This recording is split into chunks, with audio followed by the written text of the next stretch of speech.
Hi, this is Anna from the Richland Community Library, and welcome to another Take and Make Craft video tutorial.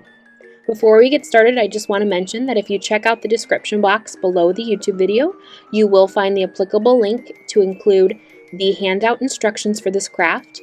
Within those handout instructions, you will also find links to purchasing these items. Today we will be making Halloween pendants, and this video is very quick because these pendants are super simple to make. So let's get started with what's in your kit. We have included a set of 6 different stickers, a pendant, as well as a piece of clear gem to put on top, a necklace chain, and some glaze glue adhesive. In addition to what's in your kit, you are just going to need a pair of scissors. So we're going to start off by choosing a sticker that we want to use in our pendant. I'm going to choose Frankenstein here, and we're going to cut him out.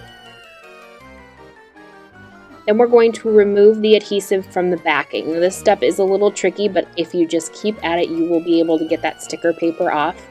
And I find that the sticker paper works just a little bit better than trying to glue it.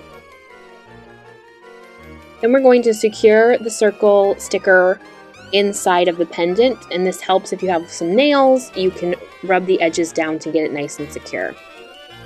Then you're going to take the glaze glue, and I just popped a hole in the top using a push pin. You're not going to need too much glue, so you want the opening to be rather small.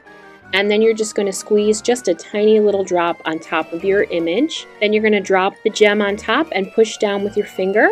I would let it sit and dry for about a day. And we're going to take the chain and just run it through the top. And that's it. You have a beautiful, spooky themed Halloween pendant. I told you that was easy.